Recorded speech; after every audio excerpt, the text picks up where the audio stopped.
La-dee-dee-doo. What's this? A chair? Oh, hello. Well, it has been a long time since I've done a video like this. Little over 4 years, in fact. That's how long high school is. People have entered high school and left college since I started making YouTube videos. Well, I've been through a lot in the last few years. I moved back to my home state. I went to grad school. I graduated grad school. I got married, but most importantly, I got a corgi. How does my hair taste? I thought that now that I had a master's degree in film, the best thing to do was to start making YouTube videos again. I chose this topic for today because I've been a longtime fan of the Criterion Collection. So many film nerds have been able to deepen their appreciation and knowledge of world cinema and film history, all thanks to this addicting cult. There's just too much good cinema here. And one I proudly subscribe to. I mean, I will immediately become more interested in a movie simply because Criterion has chosen it as something worth paying attention to. I am that shallow. I also decided to do this because a lot of people post videos like this, and I'm jumping on the bandwagon, baby. So every year, Barnes & Noble has this 50% off sale. It's like a holiday for film nerds, so I have my wish list. I go through and I check and see and make sure they have what I'm looking for, and you know, look through every single other thing just to see if I forgot something else. I actually used to work at a Barnes & Noble in Glendale, so I had to I was the music and DVD lead, so I had to stock all the Criterions during the sale twice a year. It's a very big store, and we would get a lot of foot traffic just because of this sale. So we would order 100 copies of like a single new release. And this is noted that this isn't the case with a lot of stores that I've seen. The one that's closest to me here in Arkansas, I've rarely seen anyone back in the music and DVD section when I go there. It's usually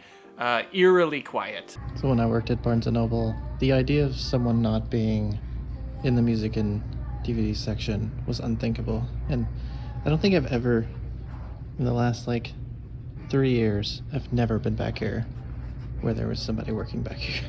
Shout out to the guy who does arrange this section now, though, because he clearly has respect for Arrow as well, and make sure to have this section fully stocked with Arrow Blu-rays too. One thing I do like about this store is that they put all of their new releases at the top up here, so you know exactly where to find them. You don't have to go digging around. Although, let's face it, if you're here, you're going to be digging around anyway.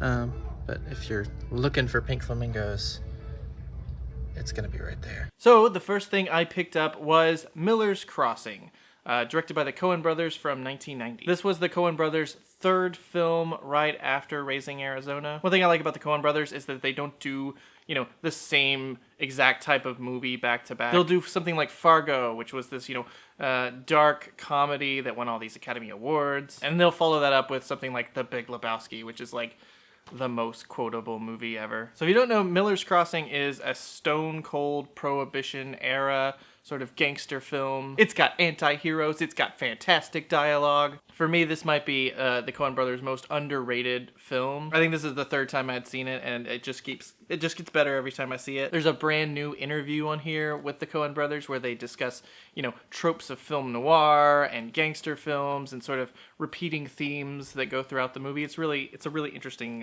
watch. The next one I picked up is a very recent release. This is One Night in Miami, directed by Regina King. After watching this twice, this really has solidified itself as probably my favorite movie from 2020, portraying a sort of like one-night hangout with Malcolm X, Sam Cooke, Muhammad Ali, and Jim Brown. This is unique because at this time in history, these four men are the most influential and famous African Americans like in the world. And it's based on this actual photo of them hanging out in 1964. So this is like an imagined scenario with all of them discussing their influence, their responsibility to their culture. And it's just a fascinating portrayal of these people and this time period and each of their historical significance. I'm a really big Sam Cooke fan, so it was great to get like some, you know, form of biographical film sort of made. He's not like the main character, but he is still like a very central part of the movie. And because his career was sort of, cut short by his untimely death, he doesn't like really live in the public consciousness the same way that like James Brown or Little Richard does. But, at the time, Sam Cooke was probably like the most like famous musical artists of 1964. I really think this movie should have gotten more recognition from the Academy when it was released, so I'm glad that at least Criterion is acknowledging this movie's greatness. So I usually do one blind buy in every Criterion sale. So I literally blindfold myself and I just like walk amongst the shelves and touch with my fingies and just pick something out. No, that's not what I do. All it means is that I'll usually buy one that I haven't seen yet, so that, I just want to see it for the first time, and I'll take my chances with Criterion's recommendation. And since I'm a big fan of the Arrows, Michael Powell and Emmerich Pressburger, I went ahead and picked up The Tales of Hoffman. This might not be the first Powell and Pressburger movie you probably want to watch, because Tales of Hoffman is essentially an opera. I was a little hesitant going into this. I'm not really a fan or really know anything about operas. But one thing the Arrows are known for is that all of their films are gonna be always visually striking. All their films are just gorgeous to look at, and Tales of Hoffman is no exception. I was also struck by how funny and engaging this movie was. It's about this guy named Hoffman, and one day he just, in a pub, starts telling these 3 separate stories about times when he was a total cuck. There's actually an interview with George Romero, the director of Night of the Living Dead, talking about how influential this movie was. And that's something I never would have thought in 100 years, that the director of Dawn of the Dead would cite an opera as being like a really influential film for him. So if you're already a fan of Powell and Pressburger, definitely check this out. But if you have never seen any of their films, I would definitely probably recommend like The Red Shoes or Black Narcissus first. Next, I picked up Personal Shopper.